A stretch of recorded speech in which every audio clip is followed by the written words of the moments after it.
Bonsoir, comme je l'ai dit dans le cours, nous sommes sortis ce soir de la Hidoula de Rambam, Maïmonide, et donc l'histoire de cette semaine, j'aimerais qu'elle porte sur un événement de la vie de Maïmonide.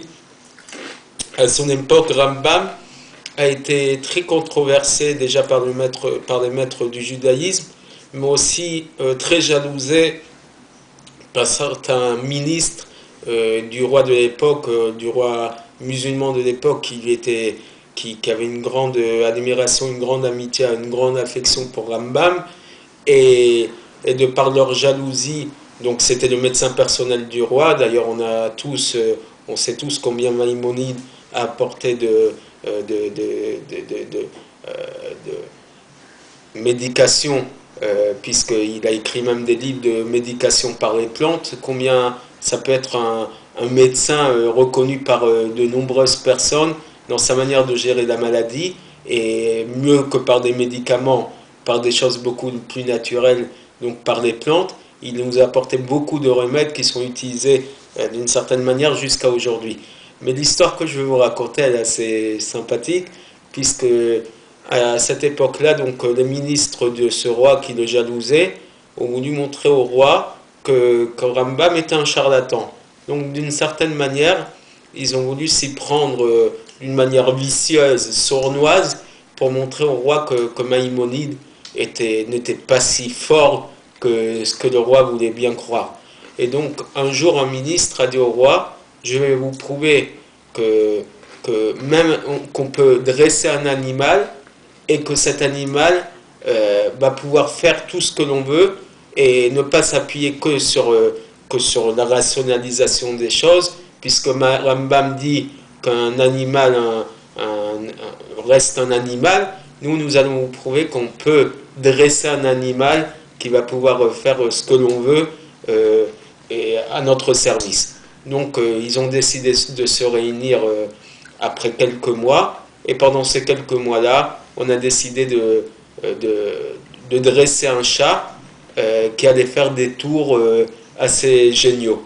Donc le soir en question, ils se sont tous réunis dans une grande salle, Rambam d'un côté, ses ministres opposants de l'autre, et chacun a voulu faire la démonstration de ce qu'il avait apporté. Donc dans un premier temps, on a montré ce chat qu'on a dressé.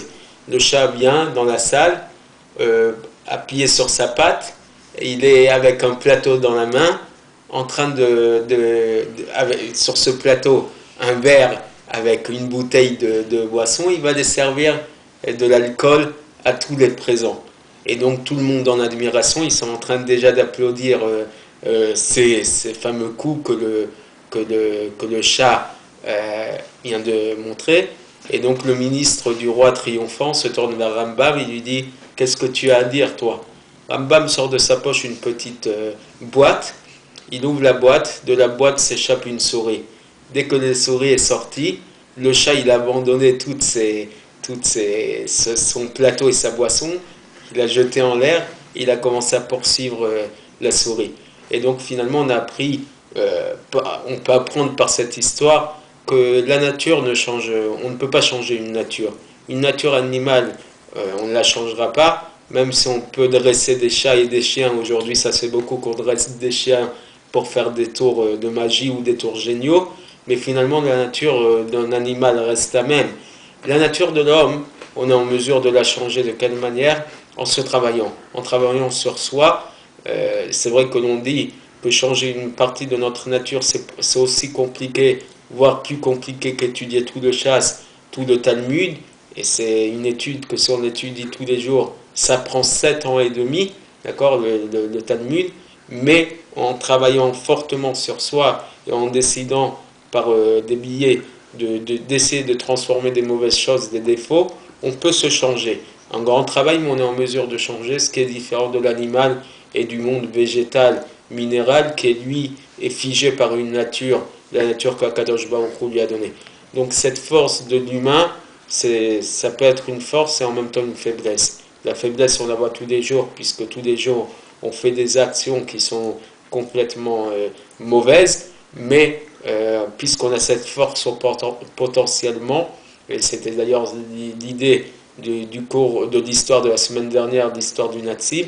Donc finalement, on est en mesure chacun de transformer un peu sa vie et transformer un tout petit peu de soi. Ça nous permet d'enrichir notre entourage, de permettre à notre entourage de devenir meilleur.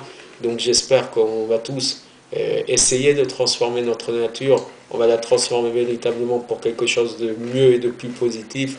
Et Akadosh Baruch Hu verra tous nos efforts et il nous permettra tous d'avancer individuellement et il nous enverra pour la libération du concret de tout le peuple d'Israël. Il nous enverra ma chère très prochainement. Amen. Et qu'on le vive, j'espère, dans nos jours nous-mêmes et qu'on puisse unir notre vie dans le troisième Beth Amikdash, troisième temple reconstruit avec ma chère Tzidkenu.